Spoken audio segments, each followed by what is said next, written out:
말씀은 스바냐서 3장 14절부터 20절입니다.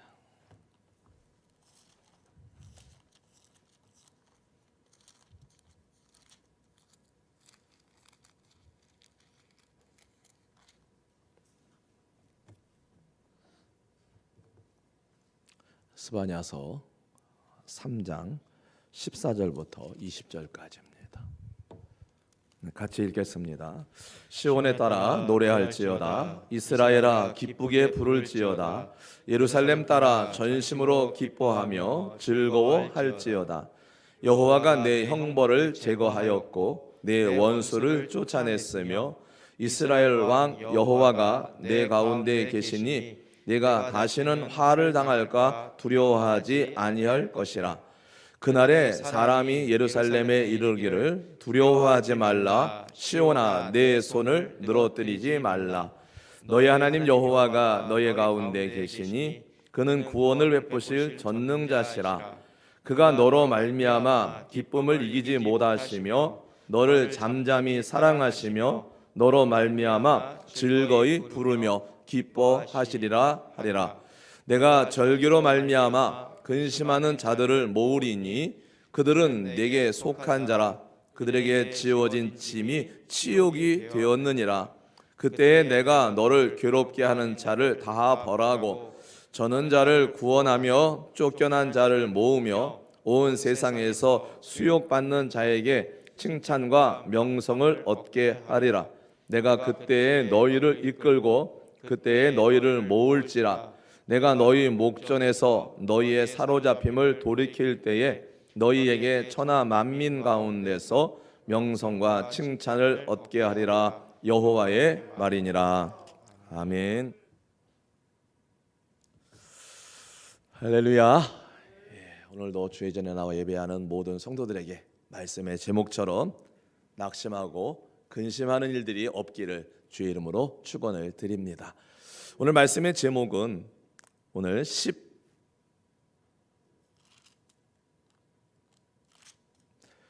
말씀에 보면은 내 손을 16절에 늘어뜨리지 말라라는 이 말씀에서 가지고 왔습니다. 낙심하고 근심하지 말라. 또 다르게 제목을 잡으려다가 안 잡은 제목이 하나 있는데 그게 뭐냐면 힘내라 힘입니다.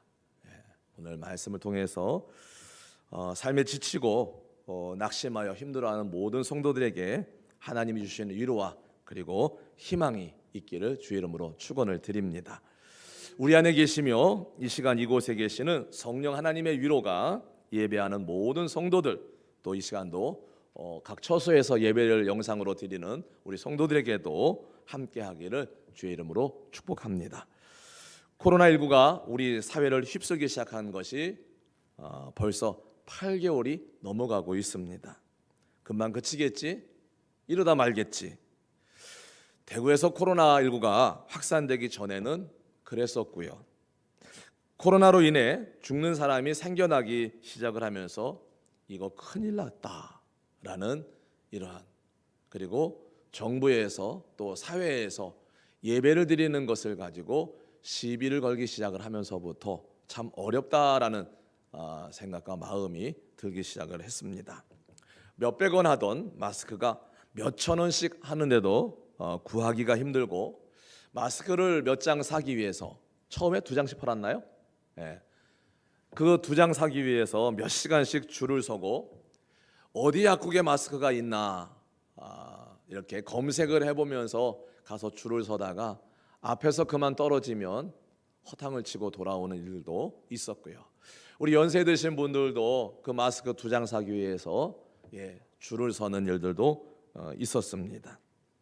그런 시간이 반복되고 길어지면서 사람들의 일상이 바뀌기 시작을 하고 이상한 증상들이 나타나기 시작을 했습니다. 며칠 전 방송에 자막으로 나온 기사가 눈에 띄었습니다. 코로나19로 인하여 여성들에게는 우울증, 그리고 남성들에게는 극단적 선택이라는 이런 글귀가 자막에 떴었습니다. 여성들에게는 우울증, 남성들에게는 극단적인 선택을 조심하라, 라는 그러한 글귀였습니다. 여성만이 아니라 남성들에게도 우울증이 나타나 삶의 질이 현저하게 떨어진 것은 사실입니다. 경제적인 면만 아니라 삶의 모든 부분에서 그 질이 떨어져 즐겁고 행복한 일이 없고 웃을 일도 별로 없는 그러한 때를 우리가 지금 살고 있습니다. 더 나아가 우리가 신앙인으로서 영적으로는 정말 에스겔서 37장에 나오는 에스겔 골짜기의 마른 뼈와 같이 메말라 가고 있는 것이 아니라고 말할 수 없는 그러한 상황입니다. 정말 바라기는 그 골짜기에 바짝 마른 뼈들을 향해서 너희 마른 뼈들아 여호와의 말씀을 들을지어다. 내가 생기를 너희에게 들어가게 하리니 너희가 살아나리라. 이렇게 대언할 때에 그 마른 뼈들이 살아나 생기를 입고 큰 군대가 되었던 것처럼 꺼져가던 우리의 신앙의 불씨가 살아나 큰 불이 되는 역사가 있기를 축복합니다. 그래서 축 처져 있던 우리의 삶의 어깨가 그리고 움츠러져 있던 우리의 삶의 가슴이 활짝 펴져서 다시 한번 힘차게 치고 올라가는 삶의 능력이 우리 모든 성도들에게 있기를 다시 한번 축원을 드립니다. 야베스는 역대상 4장 10절에서 비록 고통 중에 태어나 힘든 삶을 살았지만은 하나님께로부터 복을 받았습니다.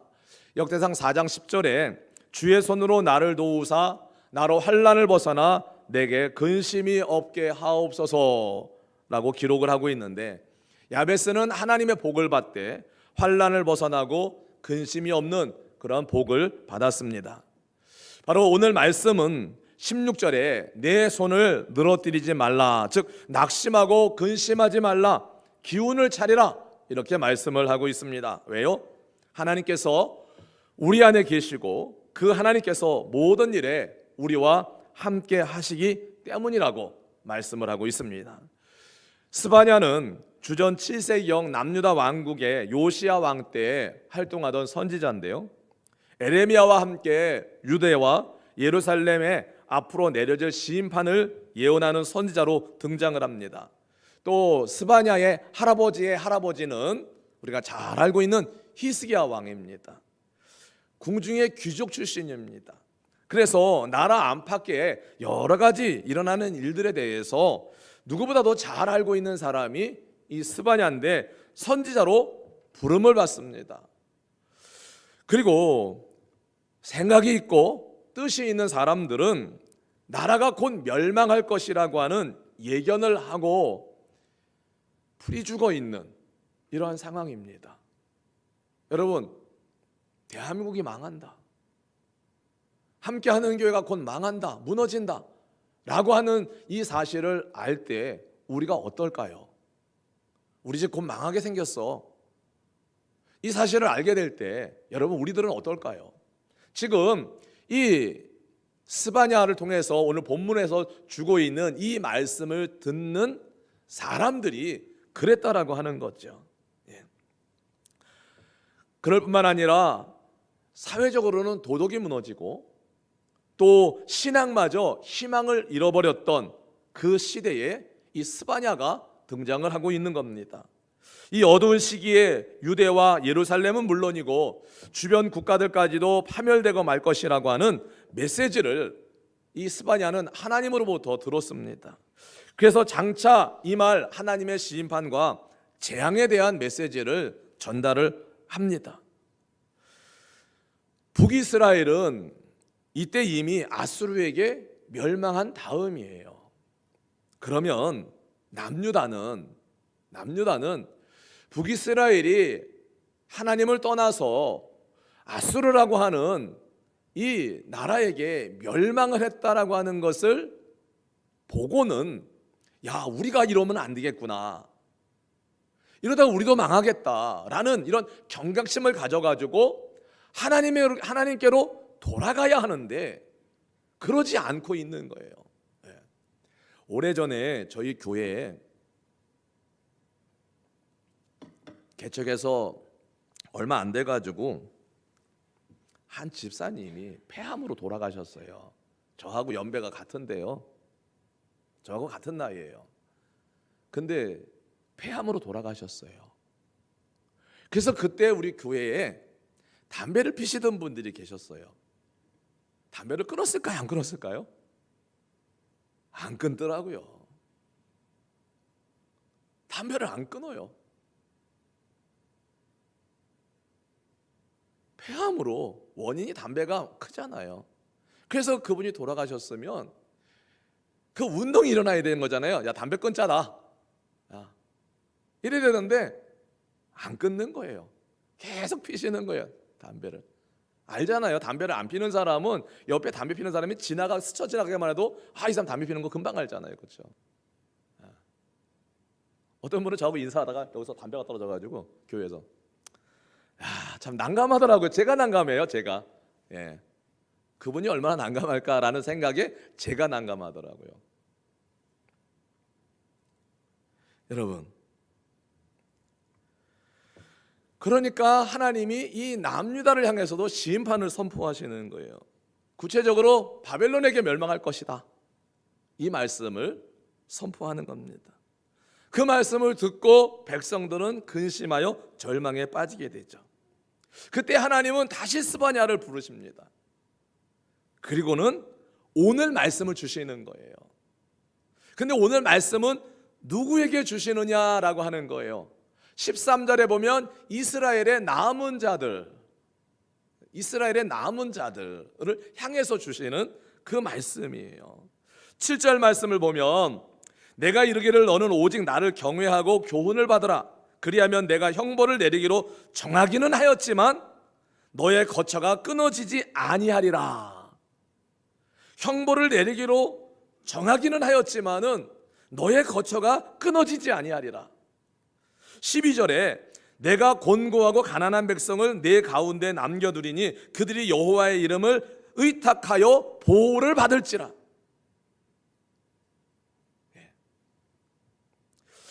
이스라엘의 남은 자들에게 허락하신 격려와 위로의 말씀이 오늘 본문의 말씀이에요. 본문 내용이에요. 하나님은 유다 백성을 결코 포기하지 않으십니다. 궁극적으로 그들을 구원할 것을 예언하고 계시는 거거든요. 이것은 예수님을 통해 구원받을 신약시대의 교회, 성도들을 향한 말씀, 그 모습이기도 합니다. 하나님이 얼마나 이스라엘을, 하나님의 백성이 된 성도들을 얼마나 사랑하시는지를 잘 표현해주고 있는 말씀이에요. 성경에 많은 말씀이 있지만은 정말로 아름다운 구절 중에 하나가 오늘 3장 17절 말씀이에요. 우리 찬양 한번 드릴까요? 이 3장 17절을 가사로 쓴 찬양이 있습니다.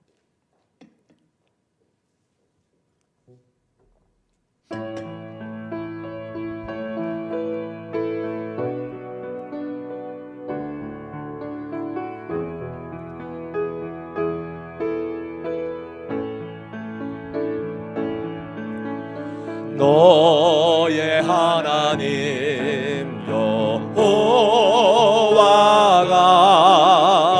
너의 가운데 계시니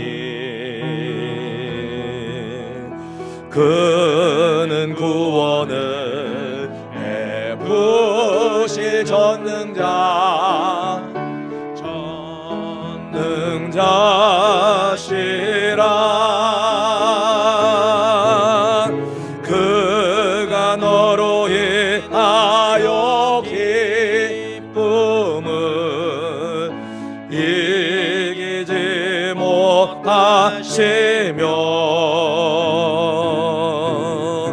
너를 잠잠히 사랑하시며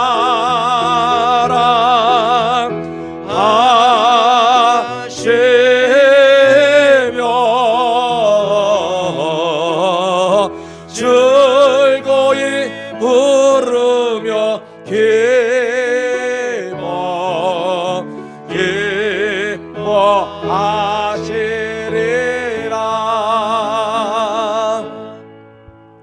악보가 PPT의 악보랑 다르네요. 맞춰주세요.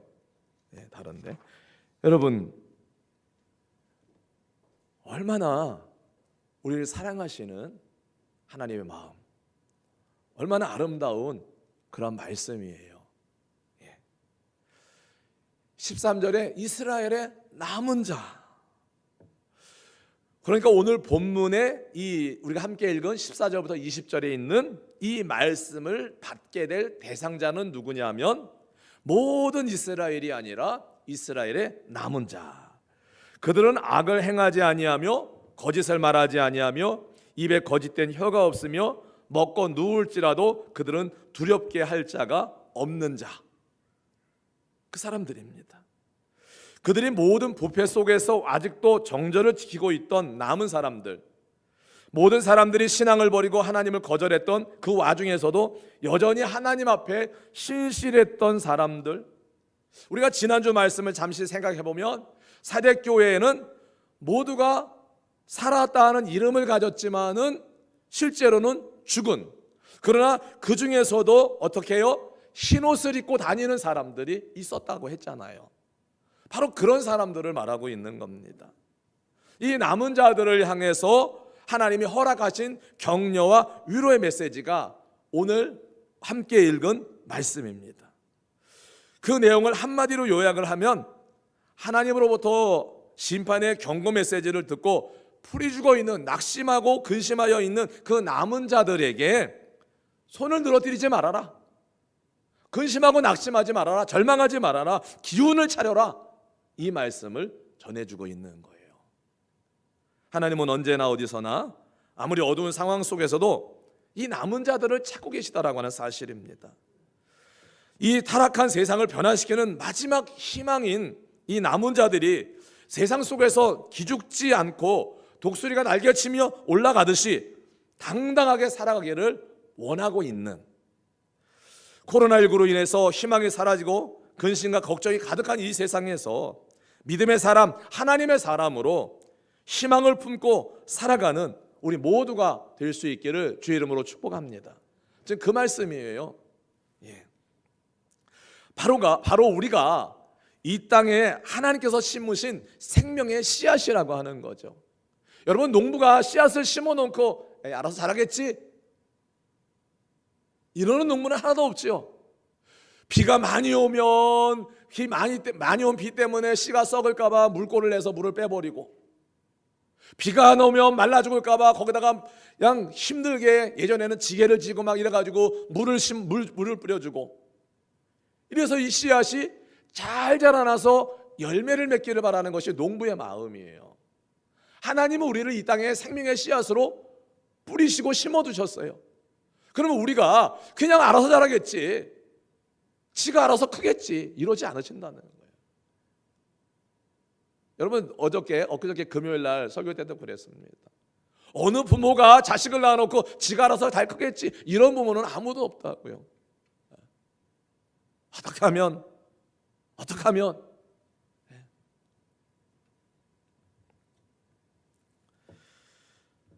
우리들마저 이런 어려운 때에 손을 늘어뜨리고 낙심하고 근심하고 살아간다면 정말 큰일입니다.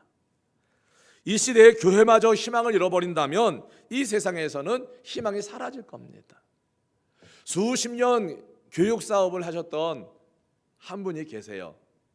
저희 딸이 어렸을 때 그 어린이집 이사장 하신 분이에요.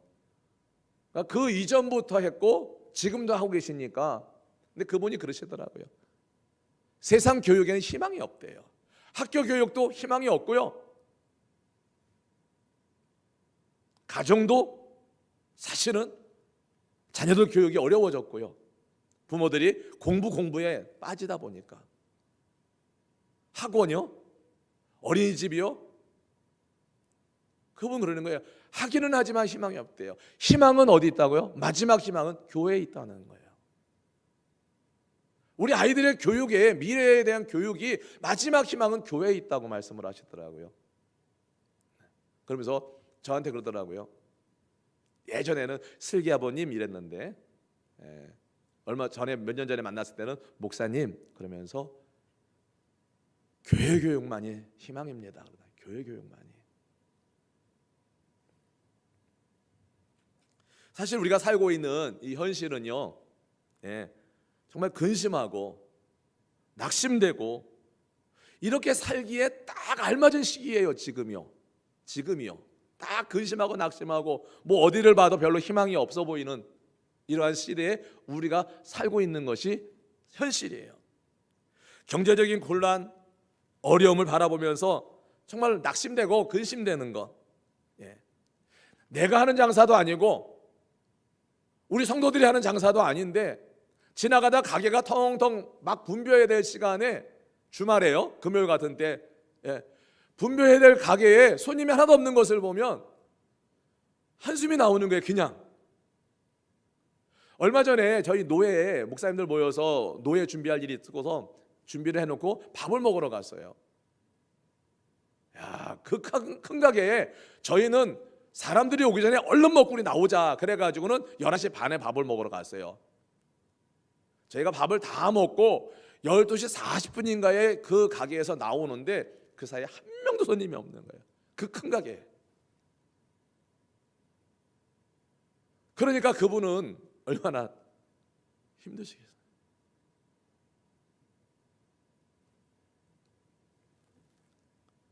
그런데 이런 모든 상황 속에서 하나님은 다시 스바냐, 그 옛날 스바냐에게 주셨던 그 말씀을 통해서 오늘 우리에게 이렇게 말씀을 하십니다. 손을 늘어뜨리지 말아라. 근심하고 낙심하지 말아라. 기운을 차려라. 이렇게 말씀하고 계시는 거예요.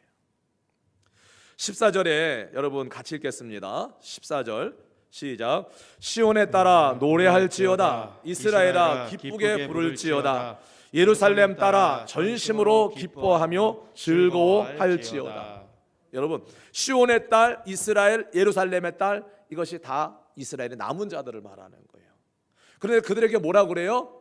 노래하라, 기쁘게 부르라, 전심으로 기뻐하며 즐거워하라. 이렇게 말씀을 하고 있는 거예요. 여러분, 이 시대에 우리에게 주시는 하나님의 음성으로 들으시기를 바랍니다. 16절에서 말씀하시기를 내 손을 늘어뜨리지 마라, 위축되지 마라, 기죽지 마라, 기운내라. 여러분, 우리 교회가 특별히 요즘 얼마나 기죽어 삽니까? 그렇지요? 그래서 지지난주에 그랬나요? 이제 그러지 않으려고요. 다만 철저하게 더 반역을 하되 예방은 하되 이제는 그러지 않으려고요. 그래서 그랬잖아요. 나오시라고. 예배전에 나오시라고.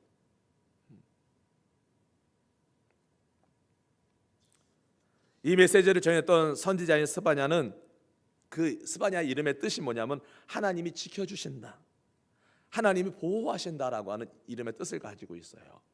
그러니까 스바냐가 자기의 이름의 뜻처럼 하나님이 지켜주시고 보호하신다라고 하는 이 이름의 뜻처럼 그러한 믿음으로, 마음가짐으로 그 이스라엘의 남은 자들을 향해서 선포하는 거죠.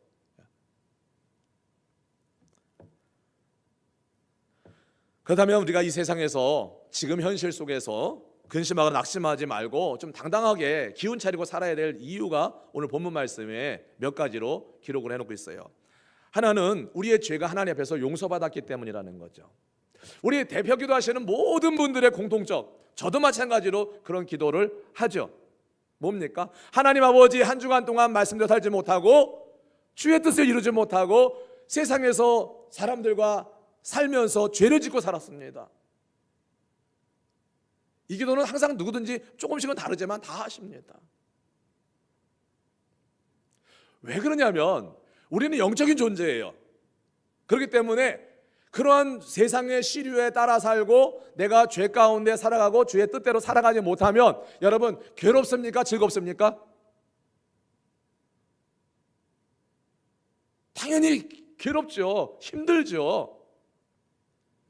여러분, 적어도 한 주 동안에 주의 말씀대로 살지 못하고 하나님 잊어버리고 살다가 하나님의 전에 나와서 예배 드릴 때 마음 편하신 분은 아무도 없을 거예요. 마음이 편하지 않다라고 하는 거는 내 영혼이 위축되었다라고 하는 거거든요. 하나님 앞에 근심되고 걱정된다라고 하는 그런 뜻이에요. 일주일 내내 죄 짓고 신나게 살다가 어젯밤에도 신나게 들이마셔가지고 알딸딸해가지고 아직도 정신 못 차리고 교회 와가지고 즐겁게 예배 드릴 분이 아무도 없거든요.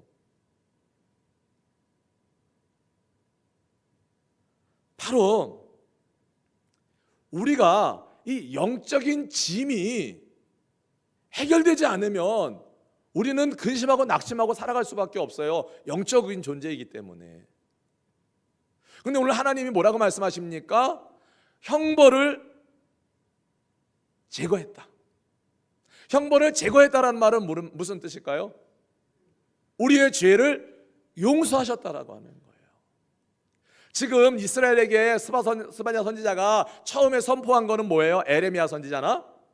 너희가 죄를 짓기 때문에 하나님에게서 멀어졌기 때문에 너희는 멸망할 거야. 이것이 첫 번째 메시지였다면, 심판의 메시지였다면, 두 번째는 뭡니까? 이스라엘의 남은 자를 향해서 너희의 형벌을 제했다, 너희들을 용서했다라고 하는 거예요. 예. 여러분 268장 찬송가 죄에서 자유를 얻게 함은, 죄에서 자유를 얻게 함은, 바로 우리가 이러한 죄의식에서 자유함을 얻어야 된다고 하는 거예요. 죄의식에서. 죄의식에서 자유함을 얻는 것과 그것이 무감각해지는 것은 다른 문제예요. 무감각해져가지고 죄를 짓고도 아무렇지도 않아 너무나 자유해, 이러면 안 되는 거고요. 죄에서 우리가 자유함을 얻는 것은 용서를 받았을 때 자유함을 얻는 거예요.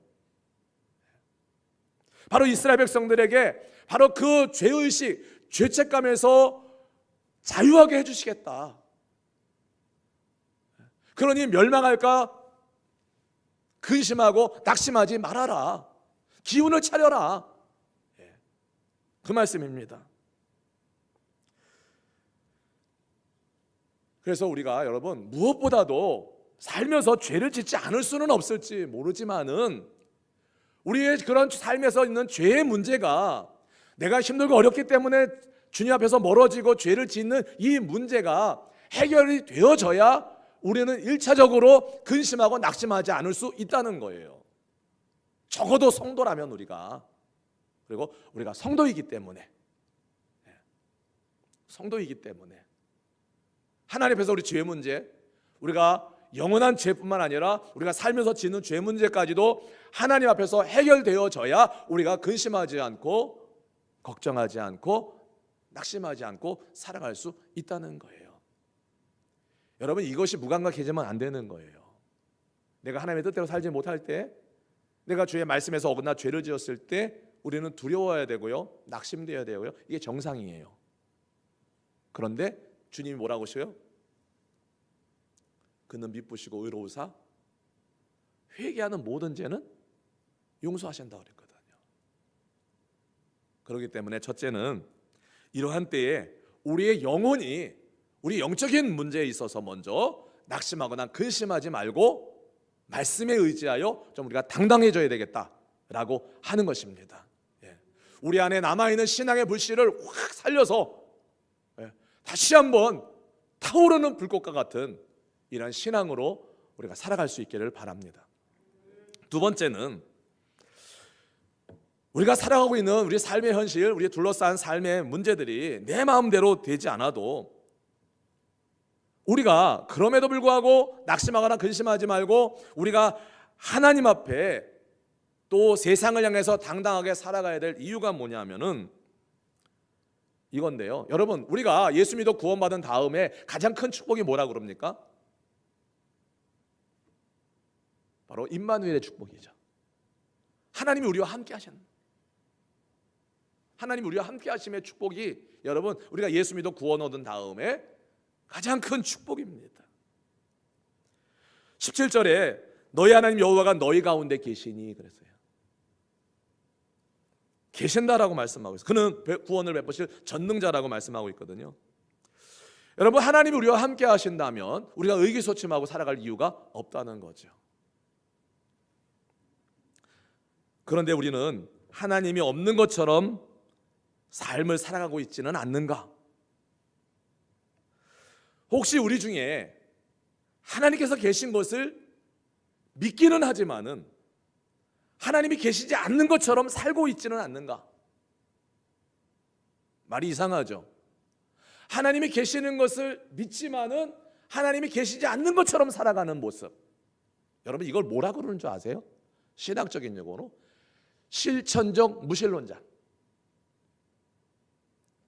실천적 무신론자라고 그래요. 이거를요. 하나님이 계시는 거는 믿는데 하나님이 계시지 않는 것처럼 살아가는 거예요. 이게 우리 신앙인들에게 가장 어려운 문제예요.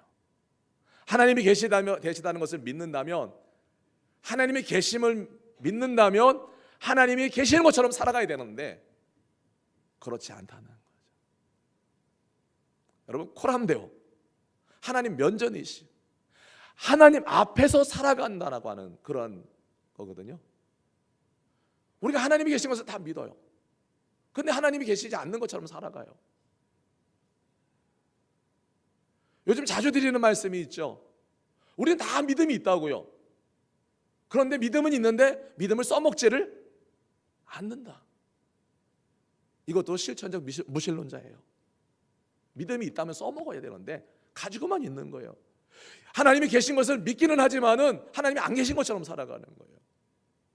아니에요. 하나님은요, 우리 안에도 계시고 저와 여러분과 여러분 사이에도 계시고 이 시간 이곳에도 계셔서 우리가 어디를 가든지 함께 계시다는 사실을 여러분 믿으시기를 바랍니다. 바로 그렇기 때문에 하나님이 우리와 나와 함께 계시다는 사실을 믿으시고 이 시간도 저 하늘에 계셔서 우리의 예배를 받으시는 분이 아니라 지금 이곳에 오셔서 우리의 예배를 받으시는 분이심을 믿으시기를 바랍니다. 지금 이곳에 오셔서 우리에게 그런 믿음이 없으면 하나님이 계시다는 사실을 생각으로는 믿지만은 삶으로는 믿지 못하는, 말씀드린 것처럼 실천적 무신론자가 되어버리고 마는 거예요. 그런데 여러분, 내가 믿는데 하나님이 계시지 않는 것처럼 살아갈 때 나를 통해서 세상이 하나님을 볼 수 있을까요? 예수님은 말씀하셨어요. 너희는 세상의 소금이고 빛이니까 그 소금과 빛으로 맛을 내고 밝혀서 우리의 삶을 통해서 하나님을 보여주라고 말씀하셨어요. 우리에게. 이것이 믿음의 능력이에요. 하나님을 보여줄 수 있는 게. 정치권에 보면은요, 내가 입만 열면 너네들 큰일 나라고 말을 하지만은 아무것도 없어요. 세상 말로 뻥이에요. 그런 일들이 한둘이에요. 자기가 입만 열면 뭐 큰일 날 것처럼, 하지만은 나중에 아무것도 없는 거. 반대로 자기는 당당한 것 같지만은 시간이 지나면은 이러고 어딜 가죠? 은팔찌 차고. 이게 세상이거든요. 우리는 그러면 안 된다는 거죠. 내가 알고 있고 믿고 있는 하나님을 삶에서도 그 하나님을 나타내 보이고 살아가야 되는 거죠. 그렇게 살아가라는 거예요. 그렇게 살아가라. 왜 하나님을 믿으면서도 하나님이 없는 것처럼 살아가냐는 거죠. 왜 그러면서 왜 의기소침하고 세상에 기죽어 사냐는 거죠. 우리가 그럴 필요 없다는 거예요. 그럴 필요 없다. 지금 스바냐 선지자를 통해서 주시는 말씀이 그거예요. 너희가 하나님을 믿는다면 하나님이 계신 것처럼 살아라. 당당하게 살아라.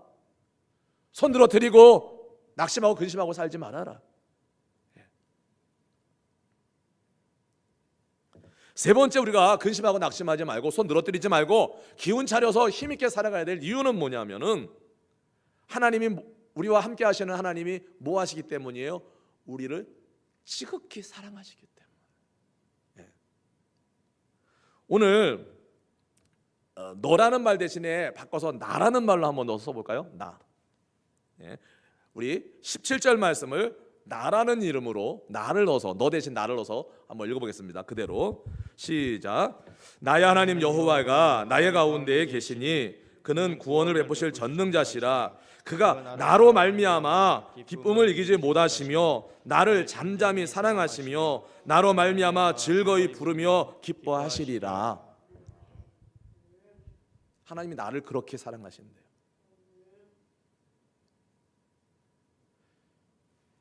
여러분, 우리 그러잖아요. 사랑을 하면 얼굴이 달라진다? 그건 반만 맞는 얘기예요. 사랑을 받으면 또 달라져요. 사랑을 많이 받은 우리 자녀가 세상에 나가 살아갈 때 어떻게 살겠습니까? 기죽어 살지 않아요. 집에서 너는 잘할 수 있어, 너는 훌륭해, 엄마 아빠가 너의 든든한 보호자야, 걱정하지 마, 이렇게 집에서 용기를 받은, 사랑을 많이 받은 아이는 나가서 살아갈 때 자신 있게 잘 살아가요. 지가 뭐 대단한 것처럼 살아가요. 그런데 집에서 너는 하는 것마다 꼭 누구 닮아서 그러고, 그리고 맨날 핀잔 주고 그러면은 그 아이가 나가서 살 때 나는 아무것도 할 수 없는 존재야.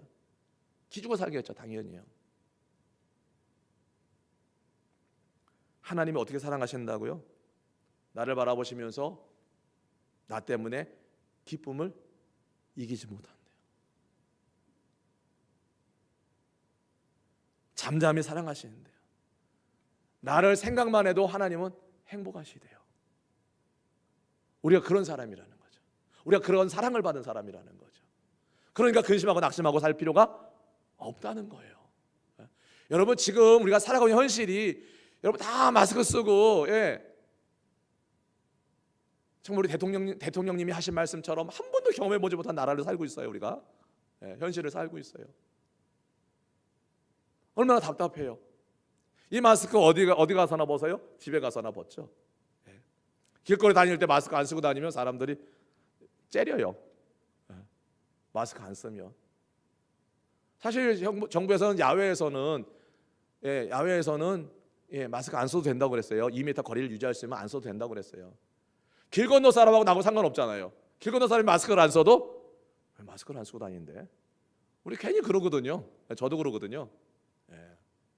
그 사람이 길 건너에서 몇 미터 밖에라 나한테 피해를 주지 않음에도 불구하고 뭐라 그래요? 왜 마스크를 안 쓰고 다녀? 혹시 여러분들 설교하고 있는 제가 마스크 안 쓴다고? 그러지 않기를 바라면서, 여러분 자녀들은 어떻게 해요? 눈에 넣어도 아프지 않다. 여러분 조그만 티끌만 눈에 들어가도 막 답답하고 한번 눈이 아프고 빨갛게 충혈되고 되는 게 우리 눈이거든요. 그런데 하나님은 그러시다는 거죠. 그 정도로 하나님 우리를 사랑하신다는 거죠. 우리는 그런 사랑을 받은 사람들이에요. 그러니까 뭐라고요? 근심하고 낙심하지 말아라. 손 늘어뜨려주고 이러고 살지 말아라. 움켜들고 이러고 살지 말아라. 어깨 펴고 가슴 열고 이러고 살아라. 이게 오늘 말씀이에요. 그리고 끝으로는 뭐라고 말씀하고 계시죠? 우리를 축복하셨다고 그랬어요. 20절 말씀 읽어볼까요? 19절도 있고 20절도 있는데 20절만 읽겠습니다. 시작. 내가 그때에 너희를 이끌고 그때에 너희를 모을지라. 내가 너희 목전에서 너희의 사로잡힘을 돌이킬 때에 너희에게 천하 만민 가운데서 명성과 칭찬을 얻게 하리라. 여호와의 말이니라. 명성과 칭찬을 얻게 하리라. 명성과 칭찬이 뭡니까? 명성이 뭡니까? 널리 우리의 이름이 유명해지는 게 명성이에요.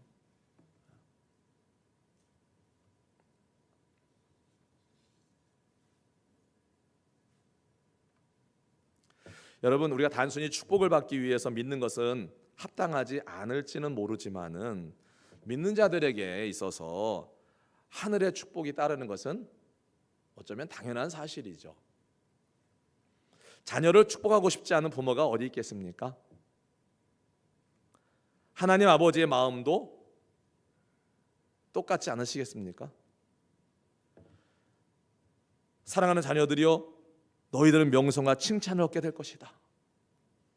그날이 올 테니 힘을 내라. 힘을 내라. 기운을 차려라. 손 늘어뜨리지 말아라. 이것이 오늘 말씀이에요. 여러분, 망해가는 마지막 불꽃을 부둥켜 안고 고생하던 이스라엘 백성들에게 주신 하나님의 그 말씀의 의미를 오늘 나에게 주시는 말씀의 의미로 받으시기를 바랍니다. 그래서 이 어렵고 답답한 이때에 근심 낙심하지 마시고 기운을 차리고 가슴을 활짝 열고 여러분 자신 있게 당당하게 살아가라. 이것이 우리 주님이 우리에게 주시는 말씀으로 우리 모두가 받으시기를 바랍니다. 하나님 아버지, 이스라엘의 남은 자들, 영적인 이스라엘, 예수 믿어 구원 얻은 우리들에게 주시는 위로와 희망의 말씀입니다. 아버지 하나님, 코로나19로 인해서 너무나도 힘들고 어려운 답답한 현실을 살아가고 있지만은 그 가운데 근심하고 낙심할 것이 아니라 우리 하나님께서 우리에게 주시는 이 말씀을 마음에 새기고 당당하게 아버지 독수리가 날개를 치며 올라간 것 같이 다시 한번 비상하는 우리 성도들이 되도록 붙들어 주옵소서. 예수님의 이름으로 기도드립니다. 아멘.